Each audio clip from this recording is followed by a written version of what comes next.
What's up, guys? We are here at the Denison Building in Suffolk County, New York for another rally, another freedom rally. This one's worldwide.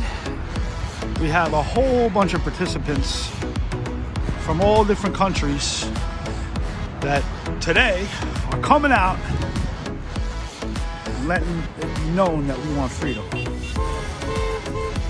hear the traffic.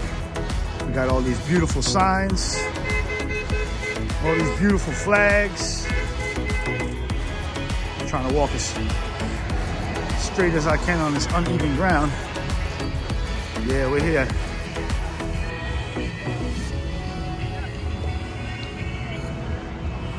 We got all these banana selections. What's up, ladies? Good. So, we just got over here. A couple people, still waiting for a lot to show up. And yeah, baby. We'll take a walk back in a couple minutes. All right. Here we are at the merch tables. Make sure everybody comes down. Get your stickers, hats, shirts, flags, bumper stickers. Everything is here waiting for you. Come get yourself a bracelet, back to blue. We got patches,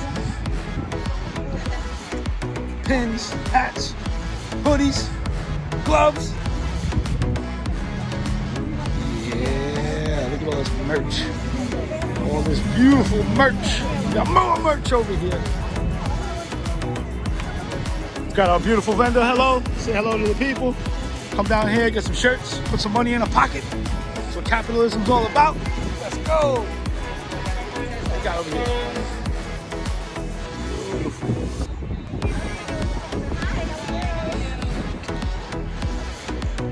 Tunnels to towers.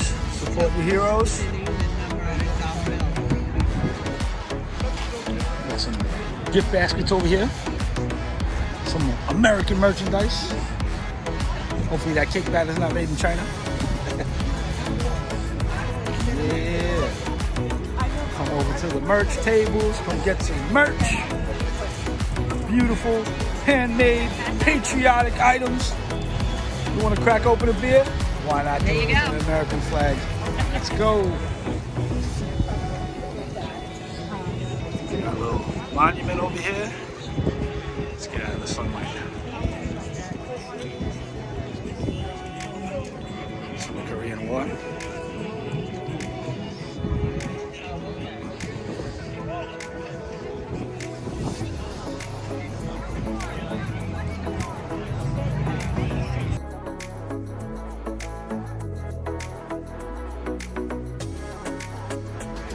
All right, so I want to say welcome everybody. My name is Susan from the Huntington North Portsmouth Town Patriots.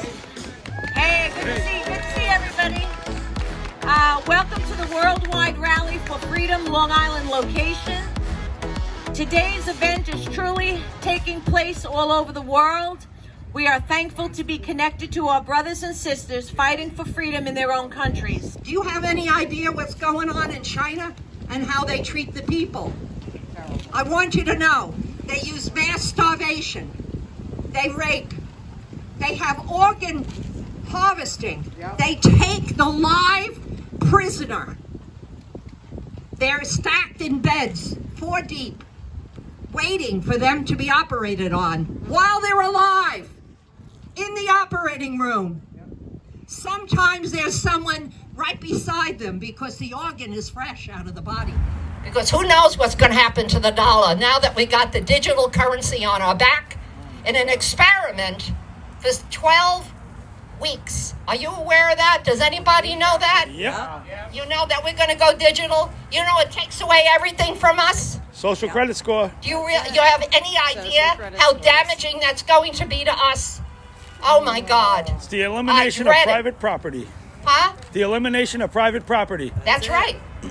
Yeah. You'll own nothing and you'll be happy about it. Yeah. Eat the bugs. Now, that's another thing that we got on our back. But we have to scream for those little ones. I have 9 grandchildren. I've got 2 great-grandchildren, and I've got another one on the way. And on my dying breath, I will not give up. I will fight to the very end for the little people and save our children.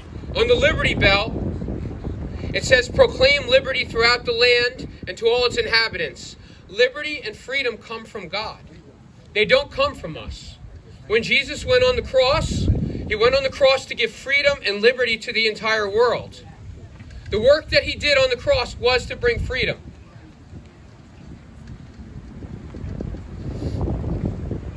John Hancock signed the Declaration of Independence. He said, resistance to tyranny becomes the Christian and social duty of each individual to continue steadfast with a proper sense of dependence on God, to nobly defend the rights that heaven gave, that no man ought to take from us. Freedom is a Christian thing. It's a Jesus thing. It's a God thing. Samuel Adams also signed the Declaration of Independence. He said, in the chain of human events, the birth of this nation is indissolubly linked with the birth of the Savior. The Declaration of Independence laid the cornerstone of human government upon the first precepts of Christianity. He's saying 2 things here.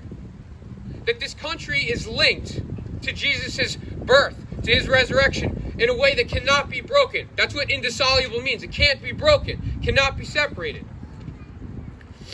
The second part of what he's saying here is that the government, the cornerstone, government, the foundation of government in America is built on the principles of Christianity. No Christianity, no freedom, no America. I really want to drive this point home, because we're talking about all the evil in the world. And we're talking about all the things that you see your country being torn apart at. But if you don't connect the dots and see that it really has to do with God, we pledge allegiance. We say one nation under God, but do we understand what that really means? God's not our enemy. God's not our enemy. I remind people constantly, don't cry for me, we'll be okay. But cry for our nation, and then get to the work of saving it. There was a man named Abraham Lincoln. He lost 7 elections. We never talk about it because he saved the Union. There was a man named Ronald Reagan. He had to run not once, not twice, but 3 times to become the president of these United States of America. We rarely talk about it because we got the Reagan Revolution. And so it is up to us to take what we have learned, the good, the bad, the bitter, and the sweet, to come back and make sure that we actually have the New York that was promised. So what does that mean for all of us? What's the practical application of what we just went through? The practical application is the fact that if you do a formal request for the Board of Elections, you'll end up probably getting a CD with close to 21 entries on it, 21 million entries on it, when we only have 19 million people that live in this state, and certainly not all of them can vote. So the question becomes, what are we going to do to ensure that we have clean voter rolls? That's the first step. The second step, what are we going to do to ensure that our neighbors that voted for the insanity that grips this state understand exactly what they have signed up for?